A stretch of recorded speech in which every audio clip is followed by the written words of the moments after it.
Here's an AMI This Week shortcut with Laura Bain. Whether it's kimchi, kombucha, or sourdough, fermented foods are definitely on trend. And some people are even experimenting with making them at home. One such DIY fermentation enthusiast is Philip Moscovitch. He's also the author of Adventures in Bubbles and Brine, What I Learned from Nova Scotia's Masters of Fermented Foods, Craft Beer, Cider, Cheese, Sauerkraut, and More. He's joining me from his home in Glen Margaret, Nova Scotia. Philip, thank you so much for joining me. Hi, Laura. Great to be here. So why would someone want to ferment their food?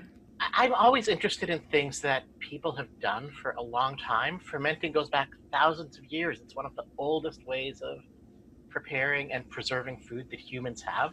So I love that connection to the past. It's also a great way to, preserve your own food. You've got a mountain of produce, as we're getting into the summer soon, the farmers markets, local producers, people's gardens, they'll be full of food. It's a great way to keep that fresh food, maintain some of its freshness, deliciousness for months. And of course, I just said the word deliciousness. Fermented foods taste really, really good. And as you say, it's something that goes back thousands of years, but it seems to be really popular right now. So why do you think that it's experiencing such a surge in popularity? I think fermented foods are experiencing a surge in popularity for a couple of reasons. One of them, if we look at the really immediate past, is, our quarantines, our lockdowns, people at home. I think a lot of people may have had a sense of, here's something I've wanted to try for a long time, and now I have an opportunity while I'm at home to try that. I think if we go back a few more years beyond that, there's also the sense, there's a real trend to increasingly people being interested in stuff they can do themselves, in reinventing old arts, in making sure we continue these connections to the past. So I think that's a large part of it as well. I have a vague idea of, fermentation as just kind of leaving your food out to sit. But what's that magical process that takes place and transforms the food when you ferment it? So what we're doing with fermentation is we're harnessing wild yeasts and bacteria that are all in the atmosphere around us all the time. And we're using them to transform our food. So for vegetable fermentation, really our superstars are lactobacilli, which are a large family of bacteria that eat sugars and transform them into lactic acid, which lowers the pH, so that helps preserve the food. So what we're encouraging with fermentation with vegetables anyway is that process. Other things like kombucha are bacteria and yeasts, and of course if you're making something like sourdough bread, if you're making beer, you're relying on yeast to do a lot of that work.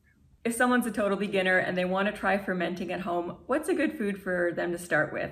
Really, one of the best things to start with is sauerkraut. A couple of reasons for that. It's very easy and the ingredients are incredibly accessible. All you need is a cabbage and salt.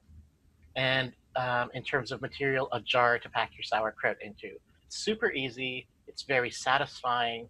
It can be ready in as little as a week or 10 days. I kind of have this idea that if I try to ferment something at home, there's a good chance I might poison myself. Well, there's actually a very, very minimal chance you would poison yourself, Laura, so you should take heart in that. Fermenting vegetables particularly is incredibly safe. So if we go back to sauerkraut, you use salt, which right off the bat is going to kill most of the bacteria. But the salt is not going to kill the lactobacilli. And the wonderful thing about that is the lactobacilli, as they multiply, make it more acidic. So once it's more acidic, the bad bacteria, the putrefying bacteria that will rot things, they can't survive in that acid environment. So you're actually creating a perfect environment for preserving food.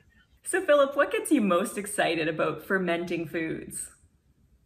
I think for me, it's a combination of knowing you're going to get something good, but not knowing exactly what you're going to get. So I like that sense of adventure that comes with fermenting a variety of foods. Every batch of kombucha I make will be slightly different. Every loaf of bread I bake will be different. And there is a certain richness, a certain kind of, I don't know if dynamic is the right word, but there's a real, maybe oomph is the best word, to a lot of fermented foods that make you want to come back to them, that make you crave them.